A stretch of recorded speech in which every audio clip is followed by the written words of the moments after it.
Conference Championship game with a classic, as this song's playing. It is. NFC matchup on Saturday against the Packers. Bill Withers, lovely day.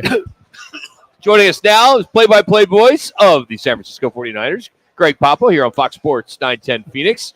So, Greg, as the voice of the 49ers, with all this time off, how do you keep your vocal cords ready for the divisional playoff game? That's singing lovely day. Lovely day. That's it, man. Lovely day.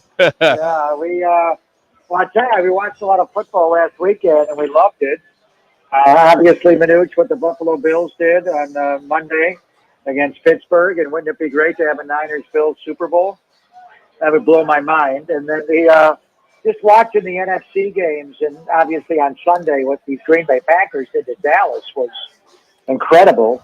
And then that night, a great game between Detroit and the Rams. I think we're looking at a Niners-Detroit NFC Championship game, and Tampa was impressive against Philadelphia on Monday night, but I think Detroit's got too much speed, especially playing on that carpet. So it was nice to get the number one seed.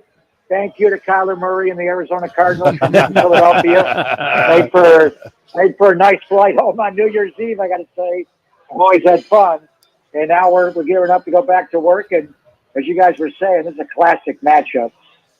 Most times in history, 10th playoff matchup between the 49ers and Packers. And for a while during the Favre era, they owned Steve Young, and then the catch-2 game, and then Kaepernick got over on Aaron Rodgers a couple of times, and most recently it was Jimmy Garoppolo that was able to do it to Green Bay. But now on Sunday night, we got Brock Purdy against Jordan Love, a whole new era of 49ers-Packers playoffs. You know, it's interesting, Greg. You got Armstead back and Greenlaw for this Saturday night game, 6:15 here. What is Kyle Shanahan been doing to keep these guys sharp? You basically have had, for a lot of the starters, close to 3 weeks off. Now, I know, talking to Brock, that he practices at high tempo and he makes sure guys are ready, but has he done anything over and above to make sure these guys stay sharp with dang near almost 3 weeks off before the last game? Well, what they did, Dan, after they won the number one seed by beating Washington on New Year's Eve and Arizona beating Philly, the Niners were going to play the Rams the next game. And even though Brock didn't play and McCaffrey didn't play, they wound up pulling George out, Kittle right before the game, and Trey Greenlaw. They all prepared like they were playing. Not so much McCaffrey. He took time off to heal his body. But Brock was there every day. Brock ran with the first team on that Wednesday, and it was split with Sam Darnold. And then on Thursday, Brock ran the scout team, which is better going up against the number one defense than running with the ones against the backup, the scout team D. So, and then the next week, when the league was going out for wild card weekend, they had 2 hard days on Thursday and Friday. Thursday was more of a speed practice. Friday they put the pads on. They don't tackle to the ground, obviously, but they mixed it up a little bit. And then they came back after the weekend and went back to work this Tuesday and Wednesday and put the pads on yesterday, which surprised me again. So I think the key to the game is how do they stop Aaron Jones in Green Bay's running game. I don't think A.J. Dillon's going to play in this game. He might. And they got a couple of other backs, Taylor and Wilson. But mainly it's Aaron Jones. Make them one-dimensional. Make Jordan Love have to throw it 40, 50 times in this game if they can. But I think they got good work in. The big thing is they prepared mentally throughout the time off. I think Brock, and you would know better than I think he went in the facility every single day. He did.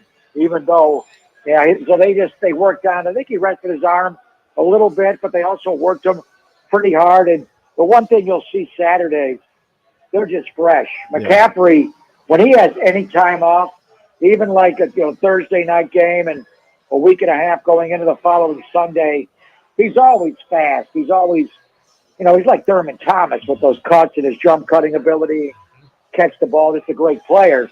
But this week on the practice field, you could see McCaffrey was noticeably fresher. His body got worn down a little bit, and he had a little bit of a calf injury in Washington on New Year's Eve. So I think the time off will be good for him. It's a big advantage to not play a wild card weekend, to be able to come out and play divisional, have the time off, and it's just one seed gets it now.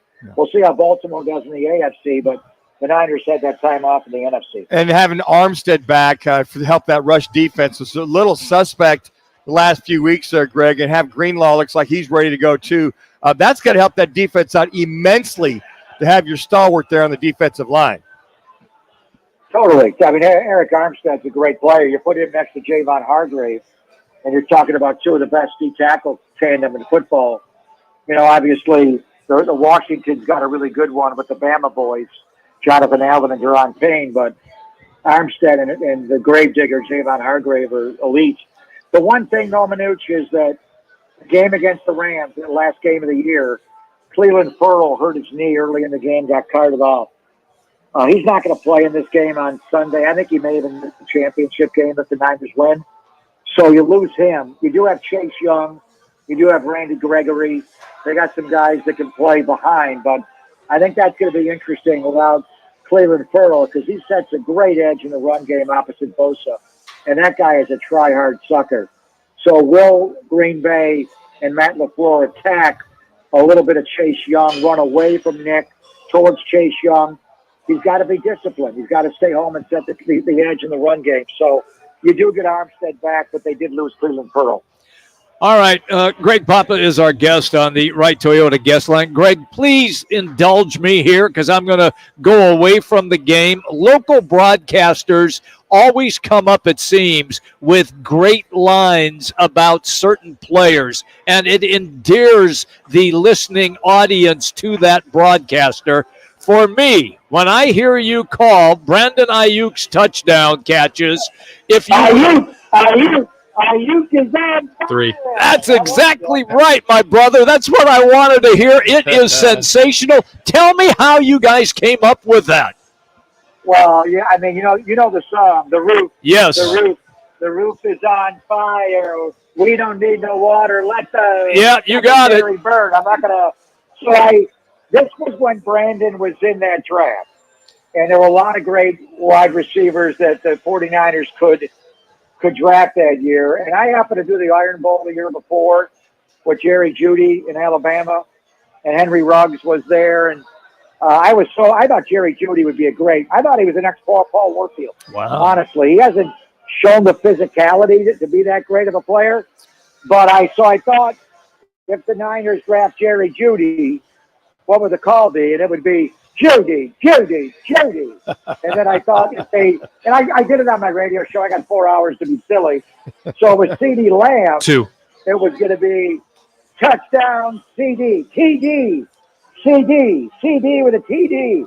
It was going to be one of those. And then they wound up drafting Aiyuk. And on the radio show, we just had fun and, got into Aiyuk. Aiyuk is on fire. I never thought I would use it in a game, but his rookie year, we're playing the Philadelphia Eagles on Sunday Night Football. Pandemic year. Nobody in the stands at all. Just Tim Ryan and I up in the broadcast booth. And he catches this ball along the sideline. And Google it. It's an unbelievable. He literally hurdles over Marcus Epps, the then Eagle safety. Just jumps right over him like Skeets Nehemiah, Edwin Moses. It was like, oh, my God. So I just went crazy, and I just said it. And Tim didn't jump in then. And then he had another one that was pretty impressive later, and Tim jumped in. 1 minute. And now, whenever he scores a touchdown and Tim Ryan jumps in and we're in great synchronicity, we go right to Aiyuk. Aiyuk is on fire. And now, when we go on the road or even for home games, fans are always coming up to me. Yep. And it's not the touchdown. And I got the touchdown CMC call for McCaffrey, and Tim jumps right in, dynamite. And it's not even the touchdown San Francisco. Whenever I walk through a hotel or before the games at Levi's or anywhere, people are yelling at me, Aiyuk is on fire. It's great. So to the parents, I jump in and give me the next slide. And then the kids, anybody like 18 and younger, we can't tell them about, we don't need the water, let the moon. That's it. They don't know that song. No, they don't know that song. Us old guys know that song. Oh, great. Thanks for sharing that story. I Great love it, stuff. Greg. Greg, have a good call, man. Thanks for giving us some love out here in Phoenix, man. We appreciate it. And let's go, Brock Purdy. Let's go, Brock. That's right, man. Go make it happen. That's the voice of the San